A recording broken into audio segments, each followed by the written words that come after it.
మీరు రచయిత అయితే మీ రచనల్ని ఇప్పటికే ఎవరో దొంగిలించి ఉండవచ్చు, కానీ మీరు కనిపెట్టలేరు. ఎందుకంటే అవి ఏదో ఒక ఏఐ మోడల్లోకి చేరిపోయి ఉంటాయి. ఆ మోడల్ని స్కాన్ చేసి అందులో మీ కంటెంట్ని వాడారని వాదించాలి అంటే మీరు రచయిత మాత్రమే అయితే సరిపోదు, గొప్ప డేటా సైంటిస్ట్ కూడా అయి ఉండాలి. ఇలాగే మీరు ఒక ఆర్టిస్ట్ అయి ఉండవచ్చు. ఇప్పటికే మీరు గీసిన పెయింటింగ్స్ అన్నింటినీ కాపీ కొట్టి ఒక ఏఐ మోడల్గా ఎవరో తయారు చేసి ఉండవచ్చు. అందులో దాగిన మీ ఒరిజినల్స్ని మీరు కనిపెట్టడం కష్టమే. అదే ఏఐ పవర్. మనుషుల ఇంటెలెక్చువల్ ప్రాపర్టీని కాపాడుకోవడానికి కాపీరైట్ చట్టాలని ఏర్పరచుకున్నాం. కానీ ఏఐ వచ్చాక అసలు కాపీ అన్నది ఎలా జరిగిందో పట్టుకోవడం చాలా కష్టమైపోయే వాతావరణం ఏర్పడింది.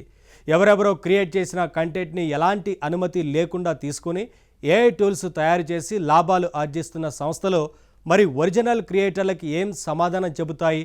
నష్టపరిహారం మాట అటుంచుదాం. అసలు అనుమతే లేకుండా క్రియేటర్ల కంటెంట్ని యథేచ్ఛగా వాడుకోవడం పెద్ద నేరం కాదా? ఇవే ఇప్పుడు ప్రపంచాన్ని కుదిపేస్తున్న ప్రశ్నలు. సమస్య తీవ్రత తెలియని వాళ్ళు ఇదో పెద్ద సమస్య అనుకోవచ్చు. తనదాకా వస్తే గానీ ఇది సామాన్యుడికి అర్థం కాకపోవచ్చు. కానీ ఫ్యూచర్ ప్రమాదాన్ని ముందుగానే పసిగట్టి మేలుకోవడం ప్రతి ఒక్కరికి అవసరం. అందుకే ఈ అలర్ట్.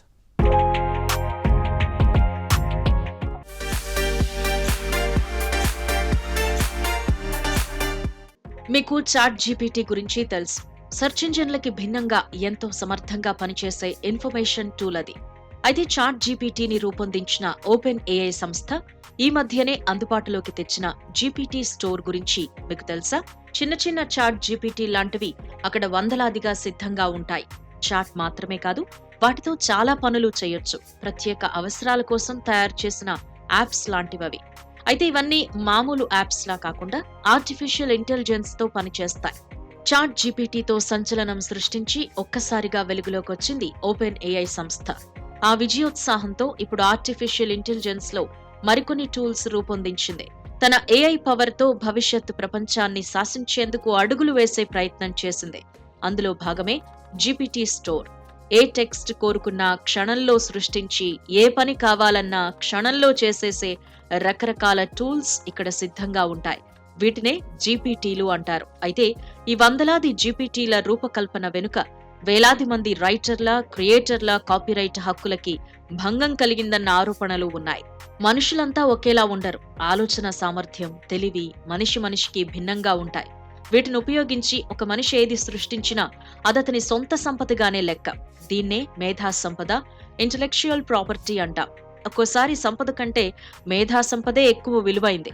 అసలు ఓపెన్ ఏఐ సంస్థ ఇంటెలెక్చువల్ ప్రాపర్టీ అన్న మాటకే విలువ లేకుండా చేసింది అంటూ మేధావులు విరుచుకుపడుతున్నారు. ఈ జీపీటీ స్టోర్ అరాచకాన్ని నియంత్రించకపోతే భవిష్యత్తులో ఏ మనిషి మేధా సంపదకి విలువ ఉండదంటూ వాళ్ళ ఆందోళన చెందుతున్నారు. ఫర్ ఎగ్జాంపుల్, మీరు బాగా చదువుతారు, పరీక్ష బాగా రాశారు, కానీ మీ పేపర్ కాపీ కొట్టి మరొకరు మీ ర్యాంకుకి పోటీ వస్తే మీకెలా ఉంటుంది? అలాగే మీరు కొన్ని రచనలు చేశారనుకోండి, అవి నలుగురిలోకి వెళ్లి పాపులర్ అయితే రచయితగా మీకు పేరు వస్తుంది. కానీ పరీక్షలో మీ పేపర్ కాపీ కొట్టినట్టే మరొకరు మీ రచనల్ని కాపీ కొట్టి మీలాగే రాసేస్తుంటే ఇక మీకు విలువే ఉండదు. ఇదెలా సాధ్యం అంటే సాధ్యమే. మీ రచనల్ని ఆధారంగా చేసుకుని ఎవరైనా ఒక ఏఐ మోడల్ తయారు చేస్తే అటుపైన ఎవరైనా అలాంటి శైలితో రచనలు చేసేయొచ్చు. రచనలు మాత్రమే కాదు, మీరొక గొప్ప పెయింటర్ అనుకోండి, మీరెన్నో అద్భుత చిత్రాలు గీసుంటారు. ఆర్ట్లో మీకు ప్రత్యేకమైన స్టైల్ ఉందనుకోండి, అది మీ ప్రత్యేకత అవుతుంది. ఆ ప్రత్యేకతే మీకు పేరు, డబ్బు తెచ్చిపెడుతుంది. కానీ మీ ఆర్ట్ ని దొంగిలించి ఒక్కసారి వాటితో ఒక ఏఐ మోడల్ క్రియేట్ చేస్తే అటుపైన మీ ఆర్ట్ పబ్లిక్ ప్రాపర్టీ అయిపోతుంది. ఆ పైన బ్రష్ పట్టుకోవడం రాని సామాన్యుడు కూడా అదే స్టైల్లో చిత్రాలు గీసేస్తూ నేను ఆర్టిస్ట్నే అంటాడు. మరి ఇంత ప్రమాదకరంగా ఒకరు మీ ఇంటెలెక్చువల్ ప్రాపర్టీని మీ అనుమతి లేకుండా తీసేసుకుంటే, మీ కష్టాన్ని ఎవరు పడితే వాళ్ళు వాడేసుకుంటే ఏం చేయాలి? హక్కుల కోసం ఎలా పోరాడాలి? ఇదే ఇప్పుడు పెద్ద ప్రశ్న.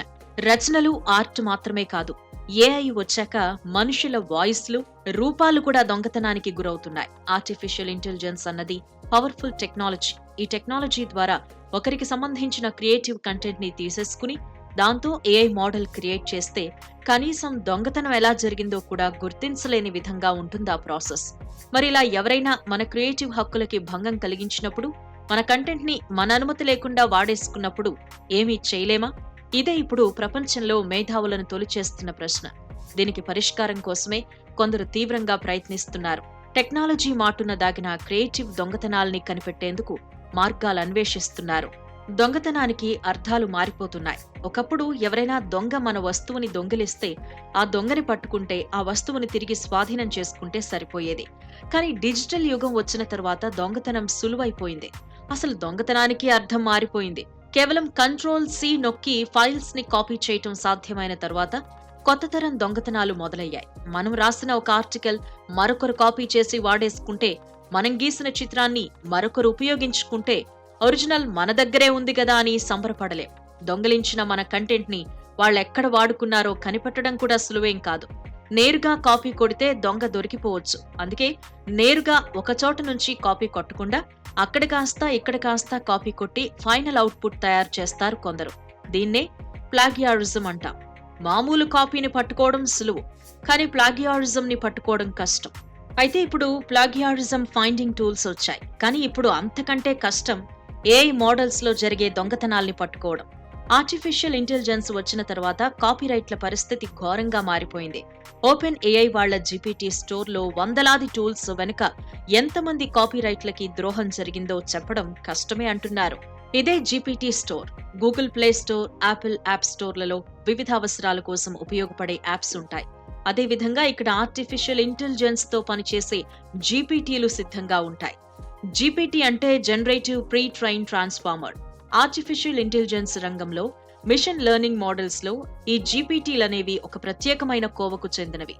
మనుషులు ఇంతకు ముందే చేసిన రచనల్ని ఆధారంగా చేసుకుని కొత్త రచనల్ని సృష్టించగలిగే సాఫ్ట్వేర్ టూల్స్ గా వీటిని చెప్పుకోవచ్చు. మొదట వేలాది రచనల్ని వీటికి ఇన్పుట్ గా అందించి ట్రైన్ చేస్తారు.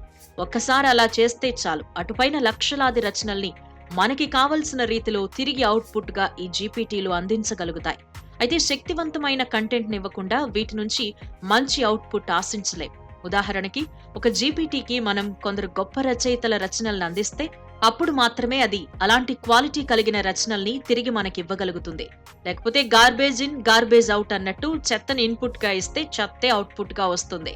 ఆ కారణం వల్లే తమ టూల్స్ ని పవర్ఫుల్ గా మార్చే నిమిత్తం ఉత్తమమైన రచనల్ని దొంగలించేందుకు ఒడిగట్టాయి ఏఐ సంస్థలు. ఇప్పుడు ఓపెన్ ఏఐ జీపీటీ స్టోర్లో వేలాది జీపీటీలు సిద్ధంగా ఉన్నాయి. Writing, productivity, research and analysis, programming, education, life style ఇలా అనేక విభాగాల్లో ఇప్పుడు మనకి వందలాది జీపీటీలు లభిస్తున్నాయి. సంగీతం నేర్పే జీపీటీలు, సోషల్ మీడియా పోస్టులు తయారు చేసే జీపీటీలు, పిహెచ్డీలు చేసే వాళ్లకు ఉపయోగపడే రీసెర్చింగ్ జీపీటీలు, క్రియేట్ రైటర్లకు ఉపయోగపడే జీపీటీలు ఇలా ఎన్నో రకాల జీపీటీలు ఇప్పుడు ఈ స్టోర్లో సిద్ధంగా ఉన్నాయి. జీపీటీలు అన్నవి బేసిక్ గా టెక్స్ట్ టూల్స్. ఇవిచ్చే అవుట్పుట్ టెక్స్ట్ మాత్రమే. అయినప్పటికీ ఇవి అత్యంత ప్రయోజనకరమైన టూల్స్ గా మారిపోయాయి. దానికి కారణం ఉంది. ఆర్టిఫిషియల్ ఇంటెలిజెన్స్ వచ్చిన తర్వాత టెక్స్ట్ ప్రాంప్ట్లకి ప్రాధాన్యం పెరిగింది. ప్రాంప్ట్ ఇంజనీరింగ్ అన్నది ఒక కీలకమైన జాబ్ గా మారింది. ఎందుకంటే ఇప్పుడు కేవలం టెక్స్ట్ ఇస్తే చాలు, ఇమేజ్ల్ని, వీడియోల్ని రూపొందించేయగలుగుతున్నాం. ఇప్పుడు ఎవరైనా సోషల్ మీడియాలో ఒక మంచి పోస్ట్ చేయాలన్నా, ఒక ఆసక్తికరమైన కామెంట్ రాయాలన్నా, ఒక ఆసక్తికరమైన ఆర్టికల్ సృష్టించాలన్నా, ఒక ఆకర్షణీయమైన ఇమేజ్ ని క్రియేట్ చేయాలన్నా, ఒక అపురూపమైన వీడియో రూపొందించాలన్నా అన్నిటికీ మంచి టెక్స్ట్ ప్రాంప్ట్లు అవసరం. అలా వివిధ అవసరాలకు ఉపయోగపడే వివిధ టెక్స్ట్ ప్రాంప్ట్స్ ని ఈ జీపీటీలు క్రియేట్ చేయగలుగుతున్నాయి. అందుకే వీటికి క్రేజ్ పెరుగుతోంది.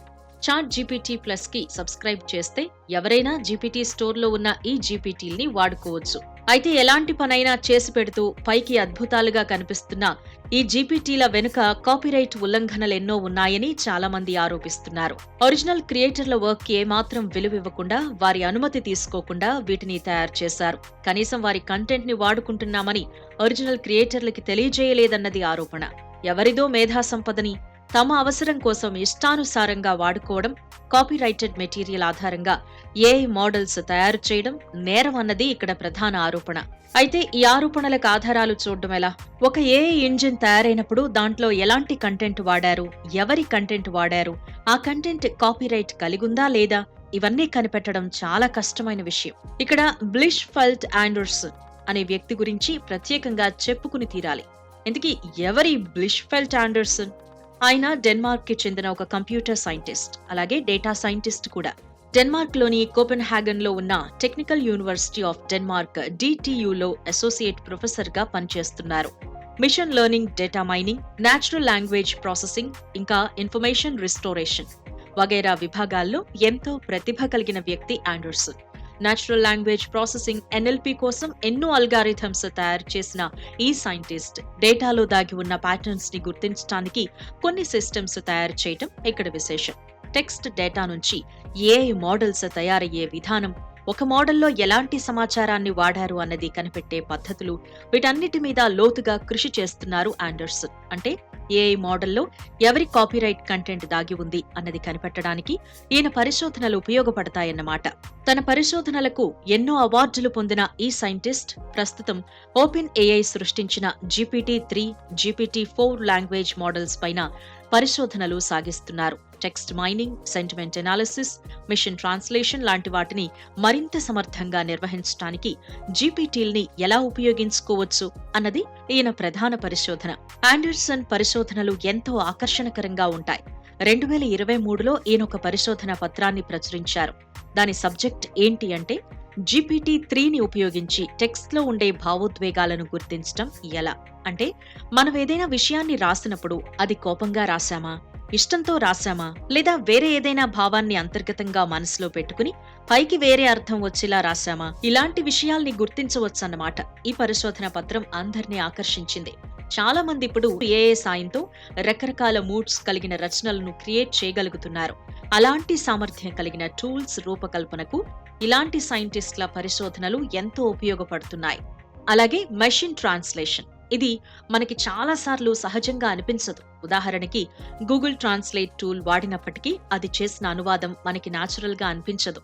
ఈ సమస్యను అధిగమించడం కోసం ఏం చేయాలి, మెషిన్ ట్రాన్స్లేషన్ ని ఎలా మెరుగుపరచాలి అనే విషయం మీద కూడా తాజాగా ఆండర్సన్ మరో పరిశోధన పత్రం తయారు చేశారు. అలాగే లాంగ్వేజ్ మోడల్స్ లో పక్షపాతం అనే విషయం మీద కూడా ఒక ఆసక్తికర పరిశోధన పత్రాన్ని ఆండర్సన్ రూపొందించారు. ఉదాహరణకి కొన్ని లాంగ్వేజ్ మోడల్స్ తయారు చేసినప్పుడు తెలియకుండానే మనిషి తన భావాల్ని, ఇష్టాయిష్టాల్ని అందులో ఇమిడ్చే అవకాశం ఉంటుంది. ఎప్పుడైతే ఒక AI మోడల్ మనిషి తాలూకు పక్షపాత ధోరణిని తనలో ఇముడ్చుకుంటుందో అప్పుడు దాని అవుట్పుట్ లో కూడా అదే పక్షపాతం ప్రతిఫలిస్తుంది. ఇలాంటి ఎన్నో సున్నితమైన, కీలకమైన డేటా పరిశోధనలు చేసిన ఆండర్సన్ ప్రస్తుతం ఓపెన్ AI వాళ్ల GPT స్టోర్లో ఎలాంటి కాపీరైట్ ఉల్లంఘనలు జరిగాయో కనిపెట్టే ప్రయత్నం చేస్తున్నారు. GPT స్టోర్ మీద ఇప్పటికే ఎన్నో కాపీరైట్ ఉల్లంఘన కేసులు నడుస్తున్నాయి.